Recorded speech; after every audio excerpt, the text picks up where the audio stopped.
ನಾನು ಒಂದೇ ಒಂದು ವಿಷಯ ಹೇಳ್ತೀನಿ, ನಮ್ಮಲ್ಲಿ ನೂರಾರು ಪಕ್ಷದ ಮುಖಂಡರು ಇವತ್ತು ಯಾರನ್ನೇ MLA ಮಾಡಿರ್ಬೋದು, ಇವತ್ತು ಮಾಜಿ MLAಗಳು ಮಾಡಿರ್ಬೋದು, ಅವ್ರನ್ನೆಲ್ಲ ಮಾಡಿರ್ತಕ್ಕಂಥ ಮಹಾನಾಯಕರುಗಳು ಇವರೇ ನಮ್ಮಲ್ಲಿ ಏನಿದ್ದಾರೆ. ನಮ್ಮಲ್ಲಿ ನಿಜವಾಗೂ ಕಷ್ಟಪಟ್ಟು ಕೆಲಸ ಮಾಡೋಂಥ ಹಳ್ಳಿಯಲ್ಲಿರ್ತಕ್ಕಂಥ ಮುಖಂಡರು ನೀವು ನೋಡಿದಿರಿ. MLAಗಳನ್ನು ಇನ್ನೊಬ್ಬರನ್ನ ಮತ್ತೊಬ್ಬರನ್ನ ಅವ್ರನ್ನೆಲ್ಲ ನೋಡಿದ್ದೀರಿ. ಹೆಂಗೆ ಗಾಳಿ ಬರ್ತೈತೆ ಹಂಗೆಲ್ಲ ತೂರ್ತಾ ಇರ್ತಕ್ಕಂಥವ್ರು ನೀವು ನೋಡಿದ್ದೀರಿ. ಆದರೆ ಪಕ್ಷದ ಶಿಸ್ತಿನ ಸಿಪಾಯಿಗಳ ರೀತಿಯಲ್ಲಿ ನಮ್ಮ ಪಕ್ಷದ ಕಾರ್ಯಕರ್ತರು ಇವತ್ತೂ ತಳಮಟ್ಟದಿಂದನೂ ಗಟ್ಟಿಯಾಗಿದ್ದೀರಿ. ಕೆಲವರು ಒಂದೊಂದು ಸಲ ಒಂದೊಂದು ಸಿಂಬಲಲ್ಲಿ ನಿಂತ್ಕೊಬೋದು. ಇವತ್ತು ನಮ್ಮ ಪರವಾಗಿ ನನಗೆ ಟಿಕೆಟ್ ಸಿಕ್ಕಿಲ್ಲ ಅನ್ನೋದು ಒಂದು ಕಡೆ ಬೇಜಾರಿದ್ರೇನು, ನಮ್ಮ ಪರವಾಗಿ ಲಕ್ಷಾಂತರ ಜನ ಫೋನ್ ಮಾಡಿ ನಾವಿದ್ದೀರಿ ನಿಮ್ಮ ಪರವಾಗಿ ಅನ್ನೋ ಲೆಕ್ಕಾಚಾರದಲ್ಲಿ ನನಗೆ ಧೈರ್ಯ ತುಂಬಂಥ ಕೆಲಸಗಳನ್ನು ನೀವೇ ಕ್ಯಾಂಡಿಡೇಟ್ ಆಗಿ ಬರಬೇಕಾಗಿತ್ತು ಅನ್ನೋ ಲೆಕ್ಕಾಚಾರದನ್ನ ನೀವೂ ಹೇಳಿದ್ರಿ. ಕರಾವಳಿ ಭಾಗ ಬಿಟ್ಟರೆ ಬಯಲುಸೀಮೆಯಲ್ಲಿ ಅತಿ ಹೆಚ್ಚು ಕೆಲಸ ಮಾಡಿರ್ತಕ್ಕಂಥದ್ದು ನೀವು ಅನ್ನೋ ಲೆಕ್ಕಾಚಾರ ನೀವು ಹೇಳಿದ್ರಿ. ನಿಮ್ಮ ಹತ್ರ ಎಲ್ಲ ಈ ಮಾತು ಹೇಳಿಸ್ಕೊಬೇಕಾದ್ರೆ ಅಷ್ಟೊಂದು ಈಸಿಯಾಗಿ ಹೇಳಿಸ್ಕೊಳಕ್ಕಾಗಲ್ಲ. ಹಂಗಾಗಿ ನಾನು ಪರಿವಾರಕ್ಕೆ ಮತ್ತೆ ಬಿಜೆಪಿ ಪಕ್ಷಕ್ಕೆ ನಿಮ್ಮ ಕೆಲಸ ಗುರುತಿಸಿ ನಿಮ್ಮನ್ನ ಉಳಿಸ್ಕೊಳಕ್ಕಾಗಲಿಲ್ಲ ಅಂದ್ರೆ ಅದಕ್ಕೋಸ್ಕರನೇ ಕೊನೆವರೆಗೂ ಅಮಿತ್ ಶಾ ಜಿಯವರನ್ನೇ ಯಾವುದೇ ಕಾರಣಕ್ಕೂ ಕೋಲಾರನ ಬಿಟ್ಕೊಡಲ್ಲ ಅಂತೇಳಿ ಫೈಟ್ ಮಾಡಿರ್ತಕ್ಕಂಥದ್ದು ಸಂಘ ಪರಿವಾರ, ನಮ್ಮ ಪಕ್ಷದ ಮುಖಂಡರುಗಳು ಎಲ್ಲರೂ ಒಟ್ಟಿಗೆ ಸೇರಿ ನನ್ನ ಪರವಾಗಿ ನಿಂತಿದ್ದರಿಂದನೇ ಇನ್ನೇನು ಮೈತ್ರಿ ಕಿತ್ತೋಗುತ್ತೆ ಅನ್ನೋ ಲೆಕ್ಕಾಚಾರದಲ್ಲಿ ಬಂದಾಗ ನಾವು ಸನ್ಮಾನ್ಯ ನರೇಂದ್ರ ಮೋದಿಯವರು ಪ್ರಧಾನಮಂತ್ರಿ ಆಗಬೇಕು, ಯಾವುದೇ ಕಾರಣಕ್ಕೂ ಮೈತ್ರಿಯಲ್ಲಿ ತೊಂದರೆ ಆಗಬಾರ್ದು ಅನ್ನೋ ಕಾರಣಕ್ಕೋಸ್ಕರ ನಮ್ಮಲ್ಲೇನು ಪಕ್ಷ ಏನು ತೀರ್ಮಾನ ತಗೊಂತು ಪಕ್ಷ ನನ್ನ ಪರವಾಗಿಲ್ಲ ಅಂತ ಹೇಳಿದರೆ ಕೊನೆವರೆಗೂ ನಿಂತ್ಕೊಳ್ಳೋಂಥದ್ದೇನು ಅವಶ್ಯಕತೆ ಇರಲಿಲ್ಲ. ದೇವೇಗೌಡರಾಗಲಿ ಕುಮಾರಣ್ಣವರಾಗಲಿ ಹೋಗಿ ಕೇಳಿದ ತಕ್ಷಣ ಆಯ್ತು ಹೋಗ್ರಿ ಅಂತ ಹೇಳ್ಬಿಡೋದು. ಹಂಗಿರ್ತಕ್ಕಂಥ ಸಂದರ್ಭದಲ್ಲಿ ಪಕ್ಷ ಆಗಿರ್ಬೋದು, ಸಂಘ ಆಗಿರ್ಬೋದು, ನಮ್ಮ ಪಕ್ಷದ ಮುಖಂಡರುಗಳು, ಮತದಾರ ಬಂಧುಗಳು ನನ್ನ ಪರವಾಗಿ ಇದ್ದಿದ್ದರಿಂದನೇ ಎಲ್ಲ ಸರ್ವೆಲ್ಲೂ ಕಳೆದ ಬಾರಿಗಿಂತ ಹೆಚ್ಚಿನ ಮತಗಳ ಅಂತರದಿಂದ ಈ ಬಾರಿನೂ ನೀವು ಗೆಲ್ತೀರಿ ಅಂತ ಹೇಳ್ಬಿಟ್ಟು ಹೇಳಿ ಸರ್ವೆ ಇತ್ತು ಅಂತೇಳಿ ನಮ್ಮ ರಾಷ್ಟ್ರೀಯ ಅಧ್ಯಕ್ಷರು ಜಗತ್ ಪ್ರಕಾಶ್ ನಡ್ಡಾಜಿಯವರು ಹೇಳ್ತಾರೆ. ಹಂಗಿರ್ತಕ್ಕಂಥ ಸಂದರ್ಭದಲ್ಲಿ ನಾನು ಹೋದಂಥ ಸಂದರ್ಭದಲ್ಲಿ ನನ್ನ ಅಪ್ಕೊಂಡು ನಾವಿದ್ದೀರಿ ಪಕ್ಷ ನಿಮ್ಮ ಜೊತೆಯಲ್ಲಿ, ಯಾವುದೇ ಕಾರಣಕ್ಕೂ ನಿನ್ನನ್ನು ಕೈ ಬಿಡಲ್ಲ, ನಿನಗೆ ಅತಿ ಶೀಘ್ರದಲ್ಲೇ ನಿನಗೆ ಸೂಕ್ತವಾದಂಥ ಸ್ಥಾನಮಾನವನ್ನು ಕೊಟ್ಟು ನೀನು ಕೊಡೋಂಥ ಗೌರವವನ್ನು ನಾವು ಕೊಡ್ತೀರಿ ಅಂತ ಹೇಳಿ ಬೆಂತಟ್ಟಿ ನನ್ನನ್ನು ಇದು ಮಾಡ್ತಾರೆ ಅನ್ನೋ ಲೆಕ್ಕಾಚಾರದಲ್ಲಿ ಬಂದಾಗ ಅಮಿತ್ ಶಾ ಜಿಯವರು ನನ್ನ ಹತ್ರ ಫೋನ್ ಮಾಡಿ ನಾನು ಇದ್ದೀನಿ, ನಮ್ಮ ಮೇಲೆ ನಂಬಿಕೆ ಇದೆಯಲ್ಲ ನಿನಗೆ ಅನ್ನೋ ಲೆಕ್ಕಾಚಾರದಲ್ಲಿ ಹೇಳ್ತಾರೆ. ಅಂದರೆ ಅದಕ್ಕೋಸ್ಕರ ಪಕ್ಷ ನಾವು ಇಲ್ಲೇನು ಶಿಸ್ತಾಗಿ ನಾವು ನಡ್ಕೊಂಡಿದ್ದೀರಿ, ಏನು ಕೆಲಸ ಮಾಡಿರಿ ಅದನ್ನು ಪ್ರತಿಯೊಂದನ್ನು ನೋಡಿರುತ್ತೆ. ಆ ನೋಡಿರೋದ್ರಿಂದ ನಮ್ಗೆ ಆ ಗೌರವ ಸಿಗೋದಕ್ಕೆ ಸಾಧ್ಯ. ಇದೀ ಕರ್ನಾಟಕದಲ್ಲಿ ಎಲ್ಲೇ ಹೋದ್ರೂ ಮುನ್ಸ್ವಾಮಿ ಅನ್ನೋ ಲೆಕ್ಕಾಚಾರದಲ್ಲಿ ಬಂದಾಗ, ಕೋಲಾರ MP ಅನ್ನೋ ಲೆಕ್ಕಾಚಾರದಲ್ಲಿ ಬಂದಾಗ ಗುರುತಿಸಿ ನನ್ನನ್ನು ಬಂದು ಕರೆದು ಮಾತಾಡ್ತಾರೆ. ಯಾವುದೇ ರೋಡಲ್ಲಿ ಹೋದ್ರೂ ಎಲ್ಲೇ ಹೋದ್ರೂ ಕೂಡ ಅದಕ್ಕೆ ನೀವು ಹಾಕಿರ್ತಕ್ಕಂಥ ಓಟು, ಪಕ್ಷ ನನಗೆ ಆ ಚಿಹ್ನೆಯಲ್ಲಿ ನಿಂತ್ಕೊಳ್ಳೋಕೆ ಕೊಟ್ಟಿರ್ತಕ್ಕಂಥ ಅವಕಾಶ, ಇದೆಲ್ಲ ಏನಿದೆ ನಾನು ಸಾಯೋವರೆಗೂ ಟಿಕೆಟ್ ಸಿಕ್ಕದಿರ ಇರಲಿ.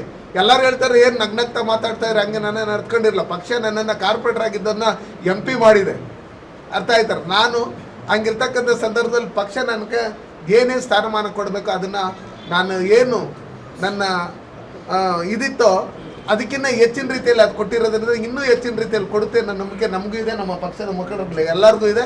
ಆ ರೀತಿಯಲ್ಲಿ ನಾವು ಕೆಲಸ ಮಾಡಿದ್ದೀರಿ. ನಮ್ಮ ಕೆಲಸದ ಮೇಲೆ ಯಾವತ್ತೂ ಆಶಾಭಾವನೆ ನಾವು ಒಂದು ಇದಿಟ್ಕೊಂಡು ಮುಂದೆ ಹೋಗ್ಬೇಕು.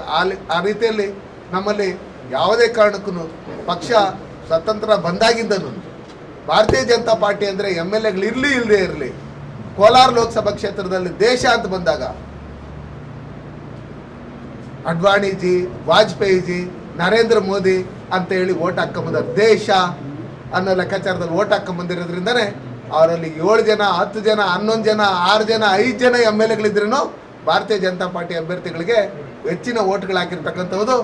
ಅಲ್ಲಿ JDS ಮತ್ತು ಕಾಂಗ್ರೆಸ್ಸು ಮೈತ್ರಿಕೂಟದ ಅಭ್ಯರ್ಥಿ ಇದ್ರೂ 4 ಲಕ್ಷ ಚಿಲ್ಲರೆ ಓಟ್ ಹಾಕಿ ನನಗೆ 7 ಲಕ್ಷ ಚಿಲ್ಲರೆ ಓಟ್ ಹಾಕಿರ್ತಕ್ಕಂಥದ್ದು ನೋಡಿದಾಗ ಜನ ಈ ದೇಶದ ಪರವಾಗಿ, ಸನ್ಮಾನ್ಯ ನರೇಂದ್ರ ಮೋದಿಜಿಯವ್ರ ಪರವಾಗಿ, ಈಗ NDA ಮೈತ್ರಿಕೂಟದ ಅಭ್ಯರ್ಥಿ ಪರವಾಗಿ ಇದ್ದಾರೆ.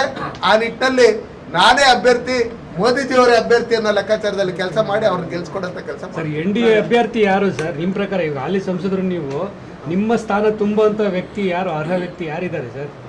ಈಗ ಅದನ್ನು ಕುಮಾರಣ್ಣವ್ರನ್ನ ಕೇಳಬೇಕು. ಕುಮಾರಣ್ಣವ್ರನ್ನ ಕೇಳಿ ಅವರಲ್ಲಿ 3-4 ಜನ ಆಸ್ಪರೆಂಟ್ಸ್ ಇದ್ದಾರೆ. ನಾನಂತೂ ಅದರಲ್ಲಿ ಆಸ್ಪರೆಂಟ್ ಅಲ್ಲ. ಹಂಗಿರ್ತಕ್ಕಂಥ ಸಂದರ್ಭದಲ್ಲಿ ನಾವು ಅವ್ರು ಯಾರು ಕೊಡ್ತಾರೋ ಅವ್ರ ಪರವಾಗಿ ನಾವು ಕೆಲಸ ಮಾಡಬೇಕೆ ವಿನಃ ಆ ಮೈತ್ರಿ ಧರ್ಮನ ನಾವು ಕಾಪಾಡಬೇಕು. ಹಂಗಿರ್ತಕ್ಕಂಥ ಸಂದರ್ಭದಲ್ಲಿ ನಾವು ಅವ್ರ ಪರವಾಗಿ ಕೆಲಸ ಮಾಡ್ತೀವಿ ಅಷ್ಟೇ. ಸರ್ ಇಲ್ಲಿ ಸರ್ ಇಂಡಿಪೆಂಡೆಂಟ್ ಆಗಿ ಏನು ಕಂಟೆಸ್ಟ್ ಮಾಡ್ತಾರೆ ಅಂತ ವದಂತಿಗಳು ಆಗ್ತಾ ಇದೆ, ಅದಕ್ಕೆ ಅಣ್ಣ ನಾನೊಂದು ವಿಷಯ ಹೇಳ್ತೀನಿ, ಒಬ್ಬೊಬ್ರು ಒಂದೊಂದು ಥರ ಹೇಳ್ತಾರೆ. ಮುನ್ಸಾಮಿ ಹಂಗಿದ್ರೆ ಚೆನ್ನಾಗಿರ್ತದೆ, ಹಿಂಗಿರ್ತದೆ ಚೆನ್ನಾಗಿರ್ತದೆ. ನಮ್ಮ ಪಕ್ಷದ ಸಿದ್ಧಾಂತ ಇನ್ನೊಂದು ಮತ್ತೊಂದು ಇದೆ, ದೇಶ ಅನ್ನೋ ಲೆಕ್ಕಾಚಾರದಲ್ಲಿ. ನಾನು BJPಗೆ ಬಂದಮೇಲೆ ನಾನು ಹಿಂದೂ ಅನ್ನೋ ಲೆಕ್ಕಾಚಾರದಲ್ಲಿಲ್ಲ. BJPಗೆ ಬರೋಕ್ಕೆ ಮೊದಲಿಂದನೂ ನಾನು ಹಿಂದೂ, ದೇಶ ಏನು ಹಿಂದುತ್ವ ಅನ್ನೋ ಲೆಕ್ಕಾಚಾರದಲ್ಲಿ ಬಂದಾಗ ನಾವು ಯಾವುದೇ ಕಾರಣಕ್ಕೂ ಪ್ರಾಣ ಕೊಡೋಕ್ಕೂ ರೆಡಿ ಆಗಿರ್ತಕ್ಕಂಥದ್ದು. ಹಂಗಿರ್ತಕ್ಕಂಥ ಸಂದರ್ಭದಲ್ಲಿ ಇಂಡಿಪೆಂಡೆಂಟ್ ಆಗಿರ್ತಕ್ಕಂಥ ಹೋಗೋಂಥದ್ದು ಅದು ಇದು ಅದು ಪ್ರಶ್ನೆನೇ ಇಲ್ಲ. ನಾವು ಯಾವುದೇ ಕಾರಣಕ್ಕೂ ಇಂಡಿಪೆಂಡೆಂಟ್ ಆಗಿ ಹೋಗೋದಿಲ್ಲ. ನನಗಿನ್ನೂ ಬೇಕಾದಷ್ಟು ವಯಸ್ಸಿರೋದ್ರಿಂದ, ಪಕ್ಷ ಇನ್ನೂ ಬೇಕಾದಷ್ಟು ಅವಕಾಶಗಳು ಕೊಡೋದ್ರಿಂದ, ಏನು ಹೇಳಿ ಅವಕಾಶಗಳು ಕೊಟ್ಟಿರೋದ್ರಿಂದ ಏನ್ ಸ್ವಲ್ಪ ಕಲರ್ ಹಾಕೊಂಡಿರ್ಬೋದು. ಅದು ಬಿಟ್ರೆ ನಾವು ಇನ್ನೂ ಹುಮ್ಮಸ್ಸಾಗಿ ಕೆಲಸ ಮಾಡೋದಕ್ಕೆ ನಾವು ರೆಡಿ ಆಗಿದ್ದೀರಿ ಸರ್. JDS ಸಿಂಬಲ್ ಇಂದ ನಿಂತ್ಕೊಳ್ತಾರೆ ಅಂತಾನು ಕೇಳ್ಪಟ್ವಿ ಸರ್. ಅಲ್ಲ, ನಾನಾ ರೀತಿಯಲ್ಲಿ ಹೇಳ್ಬೋದು. ನಾನು ಹೇಳಿದ್ದೀನಲ್ಲ, ನಾವೇ ಪ್ರೆಸ್ ಮೀಟ್ ಮಾಡಿ ಅಲ್ಲಿ ಹೇಳಿದಿರಿ. ನಾವು ಟಿಕೆಟ್ ಕೇಳಕ್ ಬಂದಿಲ್ಲ. ಕುಮಾರಣ್ಣವರು ಆರೋಗ್ಯ ವಿಚಾರಿಸಕ್ಕೆ ಬಂದಿರತಕ್ಕಂಥದ್ದು. ತಮಿಳ್ನಾಡಿಗೆ ಬರ್ತೀರಿ ಅಂತ ಹೇಳಿದ್ರಿ, ಅಲ್ಲಿ ಬಿಡಲ್ಲ, ತೊಂದರೆ ಆಗುತ್ತೆ ಅಂತ ಹೇಳಿದ್ರಿಂದ ಶಿರ್ಡಿಗೆ ಹೋಗಿದ್ದೆ. ಅದನ್ನು ಮುಗಿಸ್ಕೊಂಡು ಬಂದು ರಾತ್ರಿ 1-1:30 ನಮ್ಮ ಮುಖಂಡರುಗಳಿಗೆ ಹೇಳಿದೆ. ನಾನು ಬೆಳಗ್ಗೆ ಎದ್ದು ಅಲ್ಲಿ ಹೋಗೋಷ್ಟೊಳಗಡೆ 250-300ಕ್ಕೂ ಹೆಚ್ಚಿಗೆ ನಮ್ಮ ಪಕ್ಷದ ಮುಖಂಡರುಗಳು ಅಲ್ಲಿದ್ದು ನಾವೆಲ್ಲ ಒಗ್ಗಟ್ಟಾಗಿರ್ತೀರಿ. ನೀವೆಲ್ಲ ಜೊತೆಯಲ್ಲಿ ನೀವೆಲ್ಲ ಸೇರಿ ಒಗ್ಗಟ್ಟಾಗಿ ಕೆಲಸ ಮಾಡಿ ನಮ್ಮ ಅಭ್ಯರ್ಥಿನ ಗೆಲ್ಸ್ಕೊಬೇಕು ಅನ್ನೋ ಲೆಕ್ಕಾಚಾರದಲ್ಲಿ ಮಾತಾಡ್ತೀವಿ.